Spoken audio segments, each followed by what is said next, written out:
inner knowing, this capacity for awareness. Why is it that so many people who are spiritually sensitive, who seem to have this inner knowing, this capacity for awareness,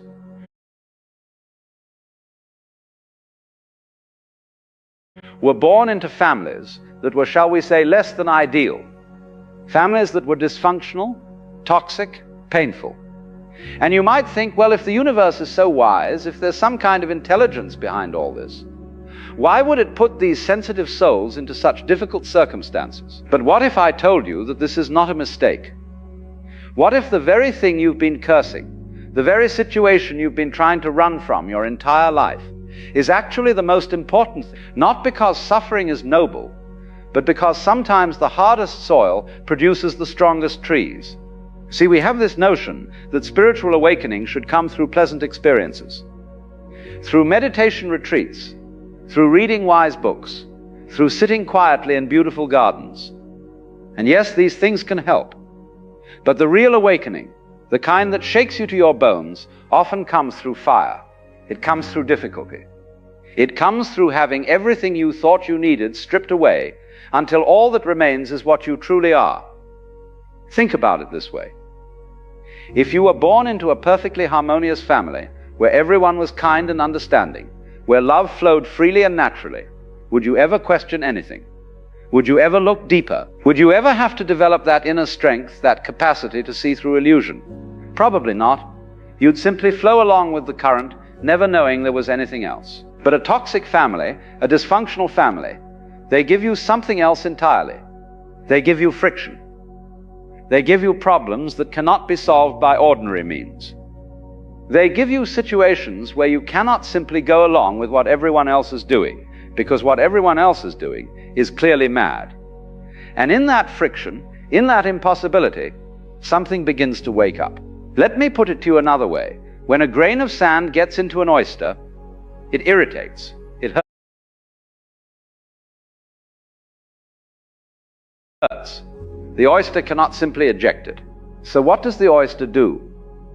It begins to coat the grain of sand with layers of nacre, slowly, patiently, and eventually that irritating grain becomes a pearl. The most beautiful thing the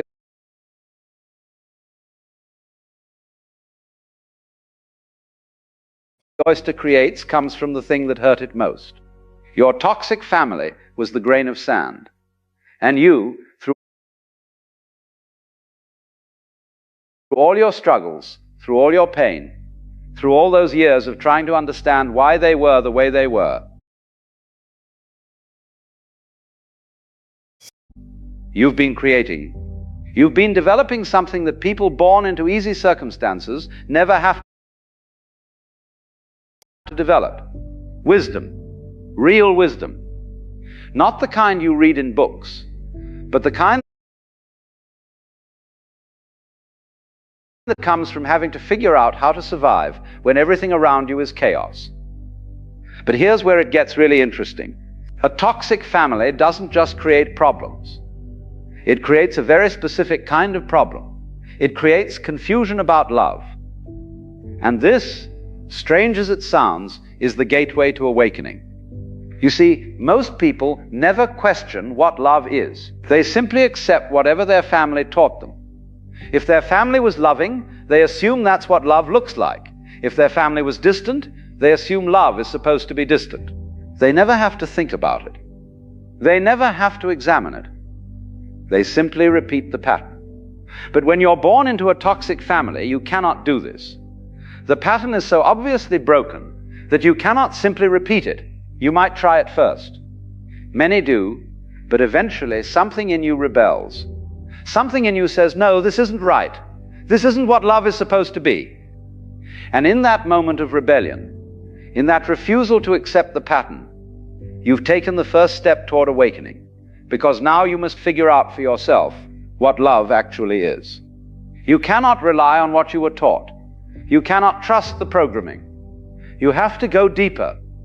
You have to look within. You have to discover what love means when it's not mixed up with manipulation, with control, with conditions, with all the garbage your family attached to it. Not to suffer. though there was suffering. Not to be damaged, though there was damage. But to be forced to wake up, to be forced to question, to be forced to look deeper than most people ever have to look. Now, I want to be clear about something. This doesn't mean the pain wasn't real. It doesn't mean what happened to you was okay. It doesn't mean you should feel grateful for abuse or neglect or whatever it was your family did. That would be missing the point entirely. The pain was real. The damage was real. What happened to you was not right. But here's the thing about reality. It doesn't care about our ideas of right and wrong. A tree doesn't grow straight by being kept in a greenhouse. It grows straight by being bent by the wind, by having to reach for the light, by having to develop deep roots to keep from being blown over. The wind is not kind. The wind is just wind. But without the wind, the tree would never develop strength. Your family was the wind. And you, whether you know it or not, have been developing roots that go very deep. Roots that most people never have to grow. And those roots, that depth, that's what makes you capable of understanding things that...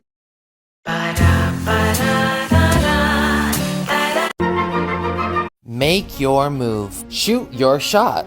Do it already! And to my fellow cardinal signs, Cancer, Capricorn, Libra, and especially Aries, I hope you're ready for some good cute shit. Or at least a bit of fun. And to be absolutely fucking blessed. Venus, the goddess of love, desire, pleasure, and resources, has officially entered the notoriously Make your move. Shoot your